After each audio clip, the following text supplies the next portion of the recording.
নতুন মানুষের খুব আদর যত্ন করতেছে দেখি। তুই কেন আমার সাথে ঝামেলা করতেছিস বল। আজ থেকে এই সন্তানের যত খরচ লাগে সব আমি দেব। সময় পাল্টায় গেছে, আমি আর ওরে চিনতে চাই না। তুমি দরকার হলে তোমার এই অফিসে আমাকে একটা চাকরি দিয়ে দাও, এটার মাধ্যমে তো অন্তত আমি তোমাকে একটাবার দেখতে পারবো। তুমি এখন এইটাই চাও অফিসের সবাই আমার নিয়ে হাসাহাসি করবে? আসলে চাইতাম যে তুই গরিব হ, কিন্তু তুই এতটা গরিব হবে আমি কখনো কল্পনা করতে পারিনি। বাচ্চাটা এত সুন্দর, একদম অনেকের মতো চেহারা। অনেক আমার সন্তানটারে শেষ দেখতে দেয় না। আমার লেভেলটা না তোমার মতো এরকম নিচু স্থানে না। শালিমা আমাকে তার পার্সোনাল অ্যাসিস্ট্যান্ট হিসেবে চাকরি কনফার্ম করে দিয়েছে।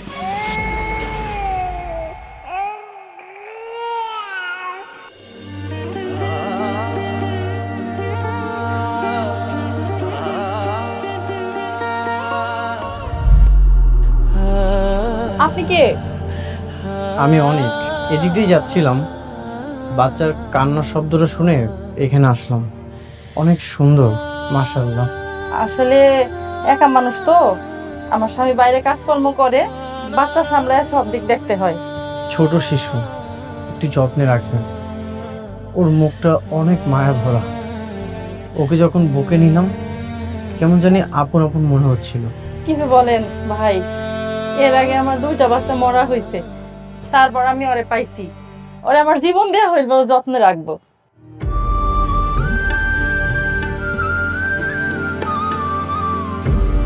আমার কাছে তো তেমন টাকা নেই, আপনি টাকাগুলো রাখুন, যদি কিছু প্রয়োজন হয় কিনে দিবেন। না না থাক, টাকা লাগবো না, আপনি ওর জন্য দোয়া করেন, তাইলেই হইব।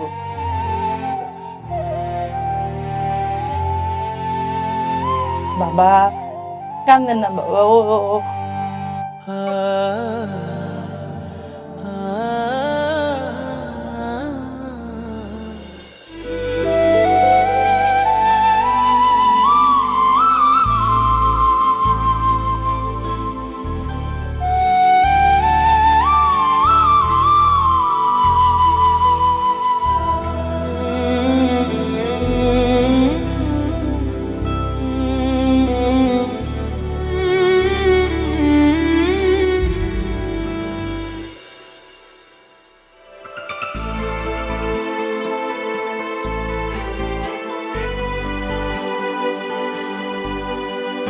আঙ্কেল, আমি আর পারছি না, অনেককে সবকিছু বলে দেওয়া উচিত। হ্যাঁ, আরে কি বলো বোকা মেয়ে, মানে এটা বললে তো আমাদের সকলের জেল হয়ে যাবে, বুঝতে পারছো? কিন্তু এভাবে আর কতদিন? বাচ্চাটা তার আসল মা বাবার কোলে উঠতে পারছে না।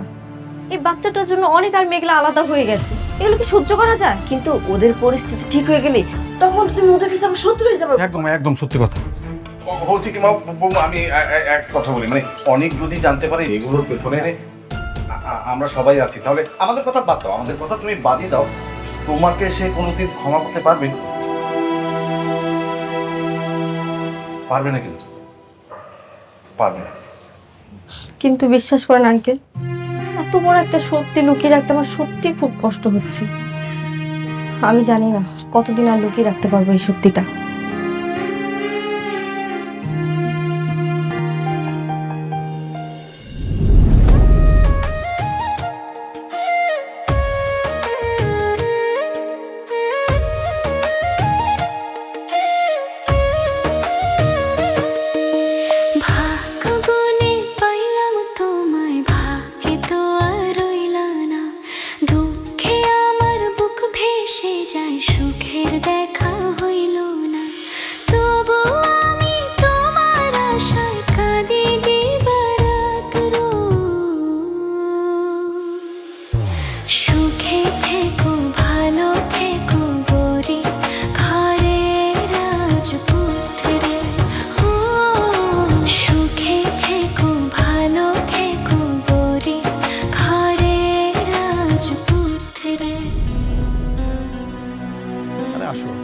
আসো আসো।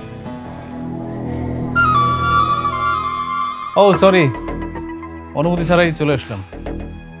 আমার অবশ্য অনুমতি নিতে কখনোই ভালো লাগেনি। I hate permission. বসলাম, হ্যাঁ, if you don't mind.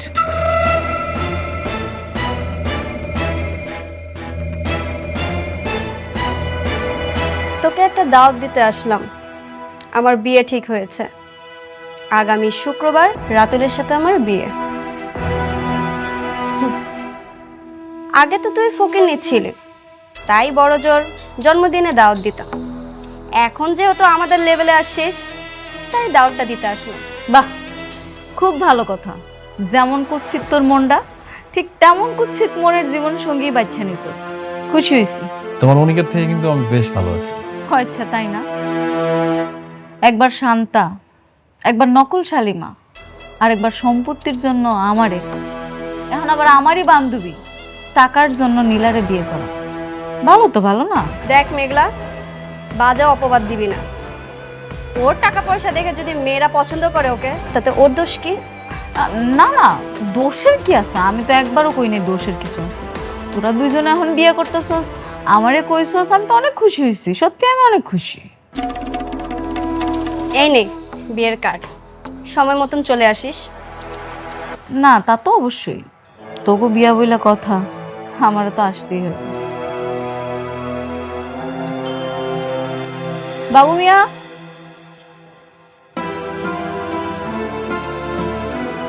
Madam ডাকছেন?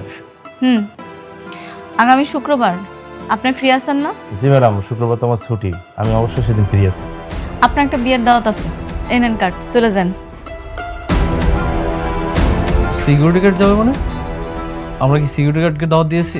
আরে বাবা, সিকিউরিটি ছাড়া আর যাবে কি? তোমগো দুইজনের বিয়া, আমার অফিসে কেউ যাওয়ার মতো তো আর ওরকম পরিবেশ নাই। আর তোমরা ওই যোগ্যতা রাখো না যে আমি তোমগো বিয়াতে যাবো। দেখ মেঘলা, তুই কিন্তু আমাদের অপমান করতেছিস। অপমান? অপমান তো তারই করে যার মান সম্মান আছে। তোদের দুইজনের মান সম্মান আছে? আমার তো মনে হয় নাই। যদি থাকতো তাহলে রাতুল রে এতবার করে নিষেধ করার পরও এরকম না বলে আমার অফিসে আসতো। এত অহংকার কিন্তু ভালো না। একটা কথা জানেন তো, শেষ বলতে কিছু নেই, যেখানে শেষ সেখান থেকেই শুরু। তুমিও রাতুল শুই না রাখো। তুমি যদি ভাইবা থাকো যে আমি সে আগের মেঘলা আছি, তাহলে ভুল ভাবতেছ। আমি এখন নতুন রূপে শালিমা। এই শালিমার লগে তুমি চাইলেও কিছু করতে পারবে না। এই শালিমার লগে কথা কওয়ার জন্য বুঝা শূন্য কথা কইতে হবে। সময় বলে দেবে কে কতটা ক্ষমতাবান। চলো।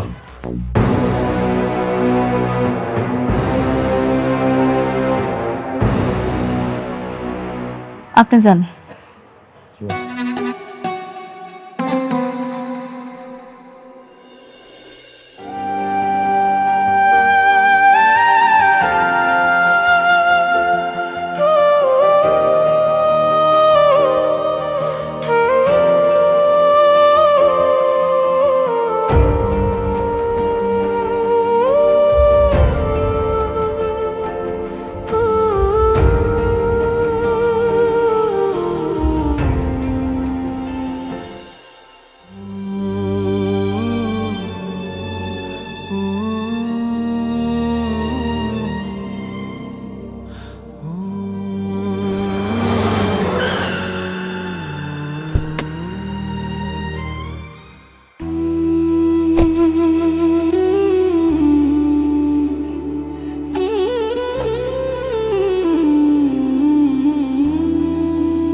বৃষ্টি, তুমি এত রাতে এখানে?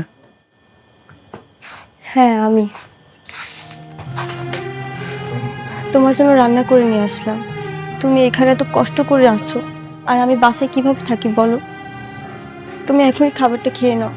এসব তোমাকে খেতে হবে না, রেখে দাও। এগুলোর কোনো দরকার নেই, আমি রান্না করতে পারি। আর যেটা খাচ্ছি এই খাবারে অনেক শান্তি আছে। আমার কোনো সমস্যা হচ্ছে না। আমি এত ভালোবেসে তোমার জন্য নিজ হাতে রান্না করে নিয়ে এসেছি, আর তুমি খাবে না? আমার ভালোবাসার কি কোনো মূল্যই নেই তোমার কাছে? আচ্ছা, একটা কথা বলি, বলো। তুমি আমার সাথে প্লিজ বাসায় চলো, আর না হলে আমি এখানে থাকবো। আমি তোমাকে ছাড়া থাকতে পারছি না, প্লিজ। না, আমি তোমাদের ওই বাসায় যাব না।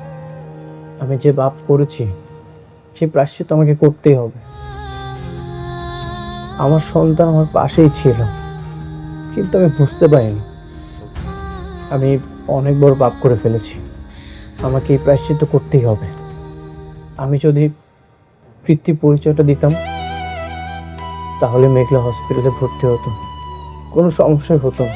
কিন্তু আমি এটা কি করলাম? আমি অনেক বড় পাপ করে ফেলেছি। আমাকে এই প্রায়শ্চিত্ত করতেই হবে।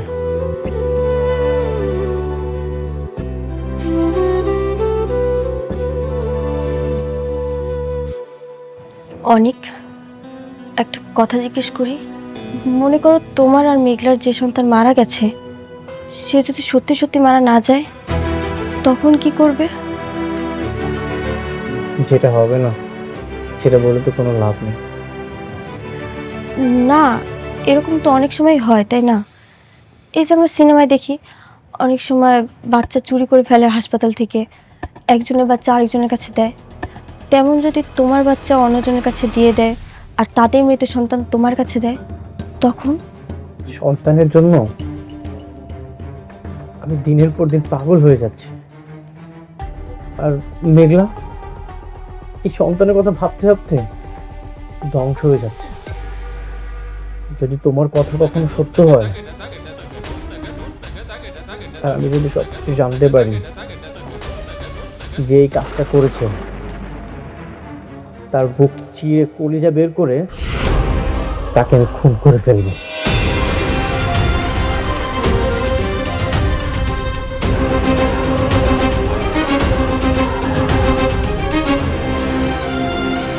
বৃষ্টি, তুমি এখান থেকে চলে যাও। আমাকে আমার মতো করে থাকতে দাও। চলে যাও,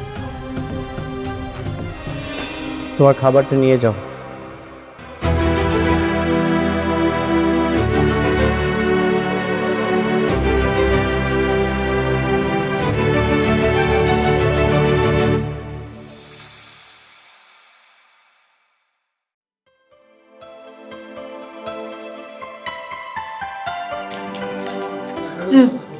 না আম্মা, আর লাগবো না রে বাবা। আব্বা নাও।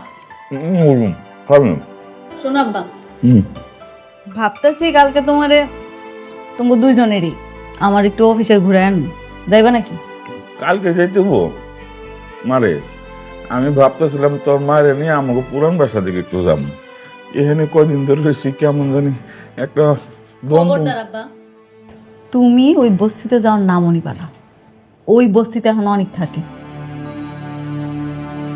আর তাছাড়া কালকে তোমাকে বিবাহ বার্ষিকী, আমি চাইতেছি আমার অফিসে সবার সাথে তোমাকে একটু পরিচয় করাই দিন। আমার লগে যাবে, এটাই শেষ কথা।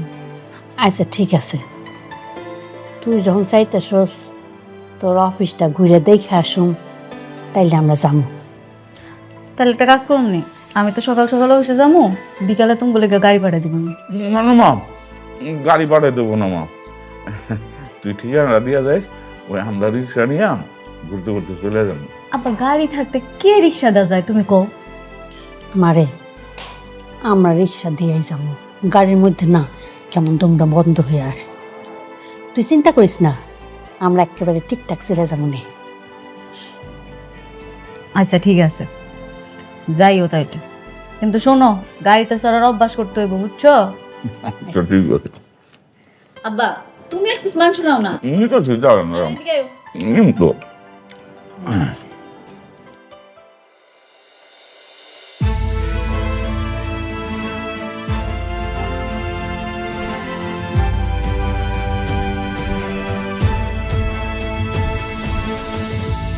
আপা, আপনি? আমি তো ওকে দেখতে এসেছি, আর ওর জন্য কিছু জামা কাপড় নিয়ে এসেছিলাম। দিন, আমার কাছে দিন।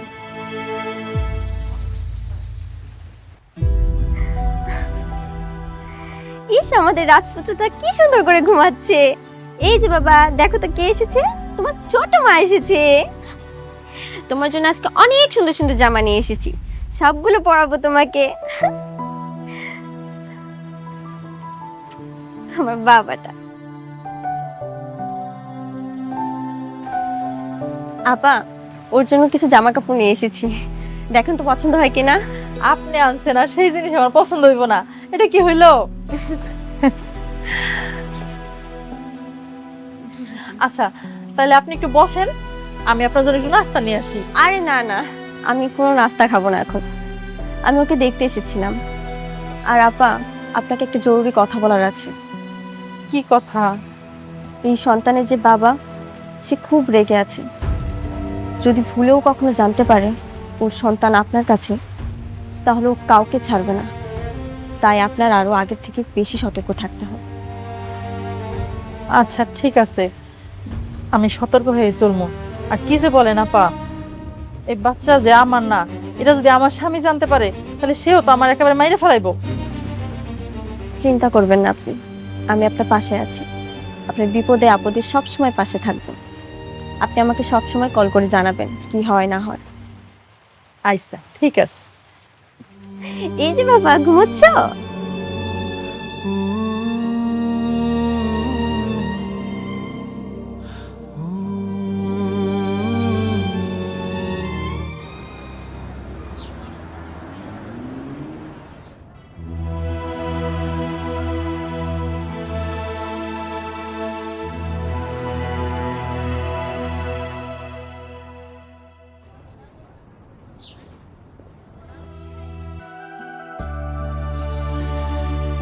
বাবা রে বাবা, কত সুন্দর আর কত বড় বিল্ডিং। দেখছো মেঘলার মা? হ্যাঁ, কত বড় বিল্ডিং। সত্যি এটা এটা তো মেলা বড় অফিস। আরে সত্যি এইটা। আরে আমাকে মেঘলা তখন অনেক টাকার মালিক, তাই না? আও, ভিতরে কে আছে একটু ডাক দে।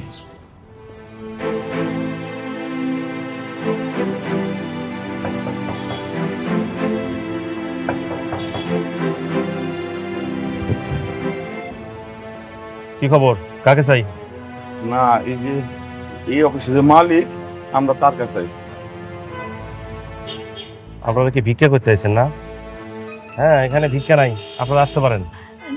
না না বাবা, আমরা ভিক্ষা চাইতে আসি নাই, আমরা ওই মেঘলার কাছে আইছি। ওই যে এই অফিসের মালিক ওই যে শালিমা, ওর বাপ মা, আমরা ওর কাছে আইছি, আসতে কইছিলাম আমাকে। আসলে ম্যাডাম তো এই মুহূর্তে একটা জরুরি কামে বাইরে হয়ে গেছে, আপনারা একটু অপেক্ষা করেন, আসবে। আসো, হ্যাঁ, আমরা ভিতরে এসে বসুন। হ্যাঁ, আপনারা চাইলে ভিতরে বসতে পারেন। চল ভিতরে যাই বসি।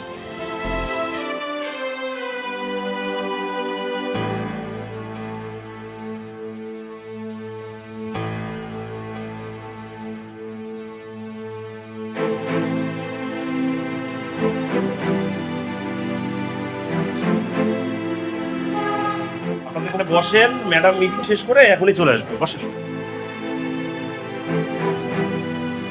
বসেন বসেন।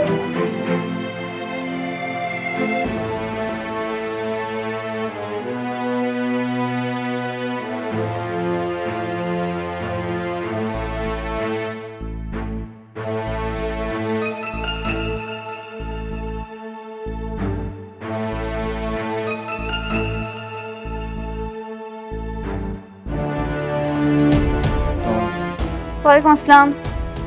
কি ব্যাপার, কোনো কাজ নেই? ওয়ালাইকুম আসসালাম। হ্যাঁ, আমরা কাজের বিষয়ে কথা বলছি। এরা কারা? ওদের পরিচিত? না না, এক্সকিউজ মি, আপনারা কারা? দারোয়ান, জি ম্যাম। কোথা থেকে ফকির মিসকিন এসে অফিসে সোফায় বসে আছে, তোমরা কি দেখো না? আপনারা কি দেখেন না কেউ? মা, আমরা কিন্তু ভিক্ষুক না, ভিক্ষা চাইতে আসি নাই। আমি হচ্ছে মেঘলার বাপ, আর এটা হচ্ছে মেঘলার মা। মেঘলাকে মেঘলা হচ্ছে গিয়ে এই যে এই কোম্পানির মালিক। শুনেছো এই ফকিন্নিদের কথা? ওদের মতো ফকিন্নিদের মেয়ে নাকি এই কোম্পানির মালিক। মাগো, তুমি কিন্তু এবার সত্যি সত্যি আমাকে অপমান করতেছ। আরে আমরা সত্যি সত্যি মেঘলার বাপ, সেই অফিসের মালিক। আরে মেঘলা আসলেই তো বুঝতে পারবা, তাই না? আপনারা শুনেন, মেঘলা আসলে সব আপনারা বুঝতে পারবেন কে। আবার কথা বলিস? তোদের মতো ধান্দাবাজদের না আমার ভালো করে চেনা আছে। প্রথমে ঢুকবি, তারপর পায়ে ধরে কান্নাকাটি করে 2-10 টাকা বেশি নেওয়ার ধান্দা। হ্যাঁ, বের হ, বের হ বলতেছি। তুমি একটা ফোন দাও না মেঘনা।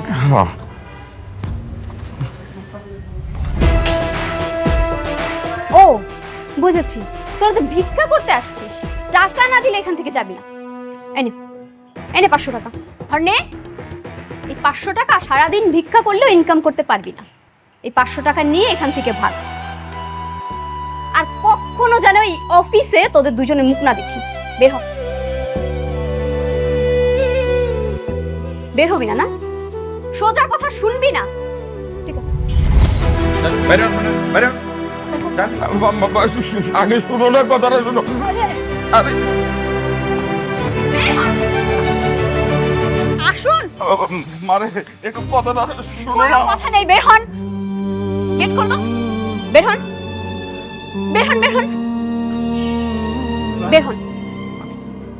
আর কখনো যেন এখানে না দেখি।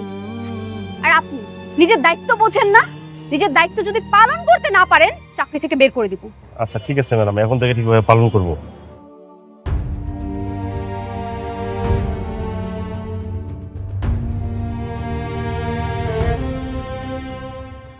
অনিক সাহেব, এই শহরে আপনি কনস্ট্রাকশনের একজন শিল্পের রাজা ছিলেন, আর আজ আপনি এখানে। আপনি চাইলে আজও আকাশ ছোঁয়া দালান বানাতে পারেন। আমাদের সাথে চলুন অনিক সাহেব। রাজা ছিলাম কিনা জানি না, তবে দালান বানাতে গিয়ে আমি আমার ঘরটাই হারিয়ে ফেলেছি। এখন আর দালান বানানোর কোনো শখ নেই। আপনি আমাদের মেধাবী, বিনিময়ে আপনি যা চাইবেন তাই পাবেন। এই টাকাটা আপনি অ্যাডভান্স রাখুন।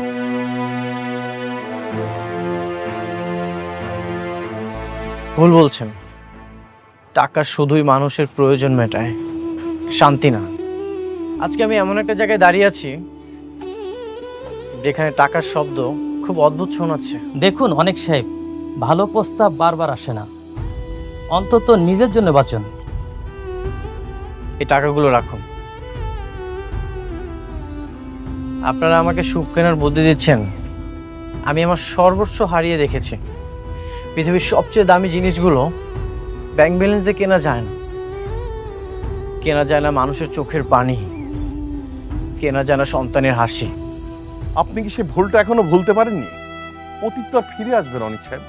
হ্যাঁ সত্যি, অতীত কখনোই ফিরে আসবে না, কিন্তু অনুশোচনা থাকে সারা জীবন। আপনারা এই টাকাগুলো নিয়ে এখান থেকে চলে যান। এই টাকা দিয়ে হয়তো আপনারা ইট বালু কিনে অনেক বড় দালান করতে পারবেন, কিন্তু আমার ভাঙা সংসার কখনোই জোড়া লাগাতে পারবেন না। কিন্তু এই যে দেখছেন আমার এই ছোট্ট কুঁড়ে ঘর, এটা অট্টালিকার চাইতেও অনেক বেশি দামি। চলে যান এখান থেকে।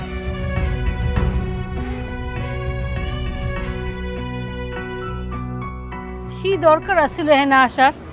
এত বড় অফিসে কি আমাকে মতো মানুষের মানায়? আমরা বস্তির মানুষ, বস্তিতেই ঠিক আছে। হ্যাঁ, আমরা কি শখ করে আইছি? হ্যাঁ, মায়েরা কত করে কইলো, সেই জন্য তো আইছি। আরে আমরা যদি না আইতাম মায়েরা কষ্ট পাইতো না। এদিকে মায়েরা তো মোবাইলটাও ভাঙা হালাইলো, আমরা তো ফোন করে কইতে পারতাম যে আমরা আইছি। কি যে করি? আচ্ছা চলো জায়গা। আরে না, একটু অপেক্ষা করে দাঁড়াও, আমার মনে হয় আয়া পড়বো। দেখি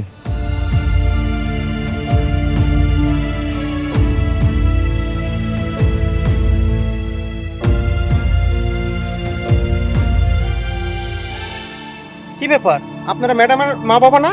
হ বাবা। তা রাস্তা দাঁড়ায় আছেন কেন, ভিতরে না যায়? বাবা, আমরা ভিতরে গেছিলাম, কিন্তু ওই যে একটা মেয়ে আছে না, ও রাগ করে আমাকে মোবাইল টোবাইল ভাঙ্গা এই যে দেখো 500 টাকা হাতে ধরাই দিয়া বাইর করে দিল।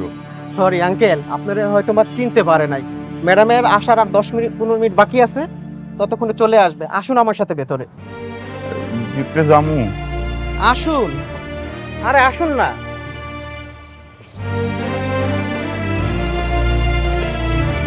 আসুন আসুন আসুন।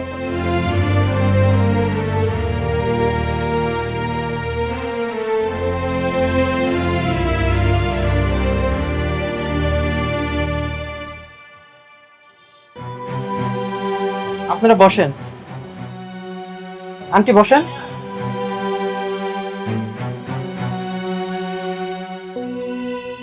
আপনারা বসেন, ম্যাডাম 10-15 মিনিটের মধ্যে চলে আসবে।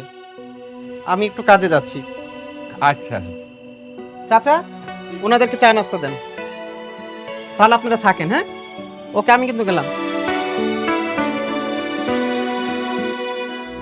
দেখছো, আসলে আমাকে তো চিনে নাই, এই যে কাপড় চোপড় পরে আসছি কিন্তু তো চিনার কথাটা, তাই না? দেখো আমার মেয়ে কিন্তু আমি আছে কত বড় অফিস, তাই না আমার মাইয়া? আমার না দেখে অনেক আনন্দ হইতেছে।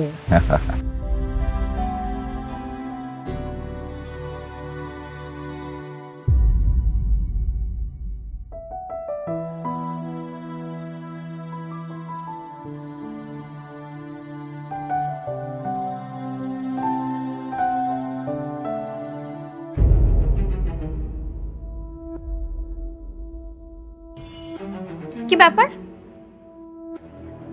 আপনাদের সাহস তো কম না, আবার চলে আসছেন। একটু আগে না 500 টাকা দিলাম, এতেও আপনাদের মন ভরে নাই। ফকিনের মতো আবার এসে এখানে বসে বসে চা খাচ্ছেন। বিস্কিট রাখেন, ওঠেন।